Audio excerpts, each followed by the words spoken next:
السلام علیکم ورحمۃ اللہ وبرکاتہ۔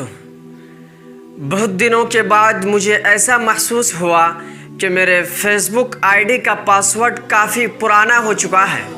چنانچہ میں نے اپنا فیس بک آئی ڈی کا پاسورڈ بدل دیا۔ پھر مجھے ایسا محسوس ہوا کہ یہ پاسورڈ بھی تو کافی زیادہ آسان ہے، پھر میں نے اسے بھی بدل دیا۔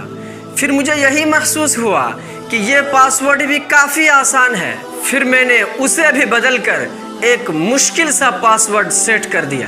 کچھ دنوں کے بعد جب میرے آئی ڈی میں کچھ پریشانیاں پیش آئی اور جس کی وجہ سے کمپنی نے مجھے پاسورڈ کا طلب کیا، لیکن میں اس وقت وہ پاسورڈ بھول چکا تھا۔ مجھے یاد ہی نہیں آ رہا تھا کہ میں آخر میں کون سا پاسورڈ ڈالا تھا۔ میں طرح طرح کا پاسورڈ اپلائی کرتا گیا، لیکن مجھے اس طرف سے جواب دیا گیا رانگ پاسورڈ، آپ اندر نہیں جا سکتے۔ بہت دیر تک پاسورڈ ٹرائی کرنے کے بعد کسی طرح میں صحیح پاسورڈ تک پہنچ سکا اور یوں میرا آئی ڈی کھل گیا۔ تب میں سوچنے پر مجبور ہو گیا کہ جب ایک غلط پاسورڈ سے ایک سافٹ ویئر نہیں کھل سکتے، جب ایک غلط پاسورڈ سے ایک آئی ڈی نہیں کھل سکتے، ایک غلط چابی سے ایک معمولی سا تالا نہیں کھل سکتے، تو پھر غلط عقیدے اور غلط اعمال سے جنت جیسی عظیم الشان جگہ کا دروازہ کیسے کھل سکتے ہیں؟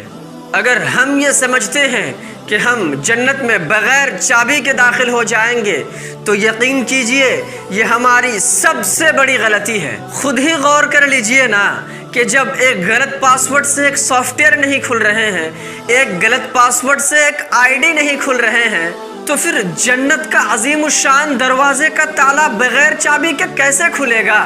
پیغمبر اسلام صلی اللہ علیہ وسلم نے تو صاف طور پر فرما دیا ہے کہ جنت کے بھی 8 دروازے ہیں اور جنت کے دروازے کی چابی نماز ہے، یعنی نماز کے بغیر جنت کے دروازے کا تالا کھل ہی نہیں سکتا۔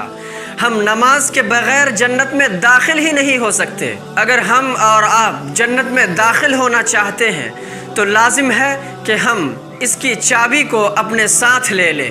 کہیں ایسا نہ ہو کہ ایک لمبی زندگی گزارنے کے بعد جب ہم جنت کے دروازے پر پہنچے تو ہمیں معلوم ہو کہ اس دروازے کا چابی تو ہم دنیا میں ہی بھول آئے ہیں، سو اس وقت واپسی کے سارے دروازے بند ہو چکے ہوں گے اور اس وقت افسوس کا کوئی فائدہ نہیں ہوگا۔ سو آئیے نماز قائم کرتے ہیں اس سے پہلے کہ ہماری نماز پڑھی جائے۔ آئیے ہم اللہ کے قریب جانے کی کوشش کرتے ہیں اس سے پہلے کہ ہمارا وقت آ جائے اور ہمیں زبردستی اس دنیا سے باہر نکال دیا جائے۔ اور رکیے، صرف اپنی ہی فکر نہ کریں بلکہ اس کلپ کو دوسرے تک پہنچائیے تاکہ وہ بھی اس فکر کے ساتھ نماز کو قائم کرنے والے بنیں۔